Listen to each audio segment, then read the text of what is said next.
Chers élèves, bonjour et bienvenue pour cette troisième vidéo sur le thème factoriser une somme algébrique. On va rester sur la méthode qui consiste à rechercher un facteur commun au terme d'une somme algébrique pour la factoriser. Donc on va voir un deuxième exemple. Le voici cet exemple, donc toujours deux termes, 24x au carré y et 16xy. La même question à se poser quand on la regarde, c'est y a-t-il un facteur commun dans ces deux termes? On commence, je vous rappelle, par les nombres. Donc les nombres sont-ils dans la même table? 24 et 16 sont-ils dans la même table? De façon évidente, quand on connaît ces tables, la plus grande table qu'on trouve, c'est la table de 8. 24, c'est 8 fois 3, et 16, c'est 8 fois 2. Donc 8 est un facteur commun pour les nombres. Maintenant, si on regarde les lettres, est-ce qu'il y en a qui sont en commun dans tous les termes, donc dans les deux termes? Voilà, x carré y et xy. D'un coup d'œil assez rapide, on voit que le x est présent dans les deux et que le y également. On pourrait poser la question, est-ce que le x au carré est présent dans les deux? Vous voyez que là, il y a bien x fois x, mais là, il n'y a que x tout seul. Donc c'est bien que le x qui est présent, le y, lui, est présent, bien sûr, une seule fois dans chaque terme. Donc x, y sont dans les deux termes.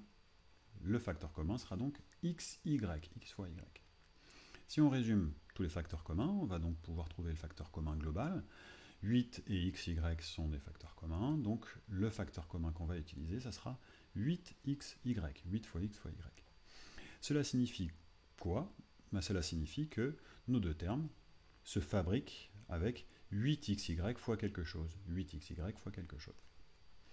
C'est ce qu'on va écrire pour factoriser notre expression. On va donc préciser que ces deux termes s'écrivent comme 8xy fois quelque chose. C'est parti. 8xy fois quelque chose pour le premier, moins 8xy fois quelque chose pour le deuxième.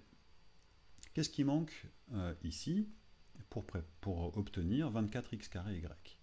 8 fois quelque chose doit donner 24. 8 fois 3. X fois quelque chose doit donner x au carré. Il nous manque un x. Vous voyez qu'on avait un x ici, il nous en faut x fois x ici, donc on va rajouter ce x. Pour les y fois quelque chose donne y, ben on est bon, il y a déjà le y, donc pas besoin de parler de y, c'est fait. Pour le second, je le refais rapidement, vous voyez que 8xy fois combien donne 16xy, il y a juste les nombres qu'il faut compléter. 8 fois combien donne 16, eh bien c'est 2. xy, on l'a déjà, donc pas besoin de rajouter ni de x ni de y. Ça y est, notre factorisation est presque terminée, il va s'agir d'écrire le résultat final. On va pour cela entourer notre facteur commun qu'on a écrit plusieurs fois, et on va l'entourer avec le signe multiplié, et on va donc dire que ce 8xy multiplie tout un paquet de gens, ce sont ceux qui restent, c'est 3x moins 2.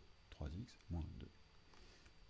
3x moins 2, on les écrit entre parenthèses, qui se lit donc 8xy facteur de 3x moins 2. Vous avez bien factorisé une somme algébrique pour la transformer donc en produit. Merci pour votre attention.